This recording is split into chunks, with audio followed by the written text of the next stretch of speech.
Hey VSU, I'm Olive. And I'm Lacey. Valdosta State is not only an academic adventure, but it's a social experience as well. From Greek life, athletics, concerts, student government, and over 200 other organizations, there's something for any and every student to get involved in here at VSU. We dug deeper into VSU's history by researching the generational differences in social life and social issues from 1980 till today.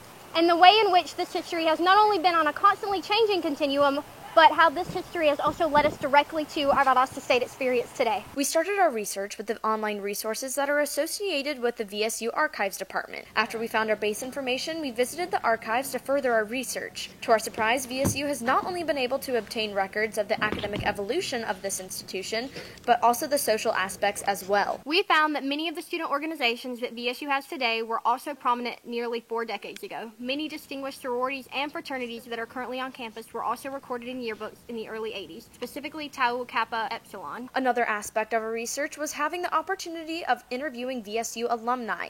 Patricia Gordon attended Valdosta State College in the early 1980s before it turned into Valdosta State University. Gordon said that student organizations back then were just as big of campus life as it is today, and that many of their meetings took place in VSC's student union. And there were several organizations meeting at different tables and everything, and sometimes they would have tables put together. Gordon's daughter, Buffy Reddick, also went here in the early 90s for her bachelor's degree.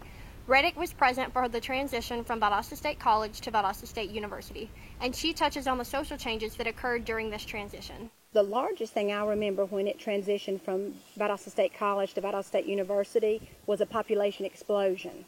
As far as just in building the structures, they expanded. When Reddick attended VSC in 1993, there was a presidential campaign and Bill Clinton was elected president. The college newspaper, The Spectator, did not lack any coverage of this national event. But even though it was recognized in the school's news, Reddick said that there didn't seem to be much political presence in the student life. People were very private with their political views, and they were hesitant to share not only their political views, but even what was going on in our country surrounding politics at that time. We found that certain controversial or political topics were recorded and discussed in The Spectator, but when it came to open discussion on these topics, students kept more to themselves.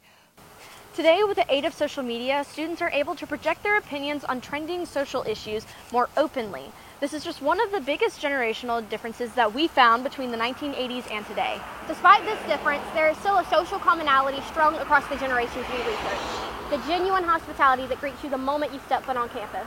There was and still is a general goodwill, and not just the sense of community, but also the sense of home here on Valdosta State University's campus.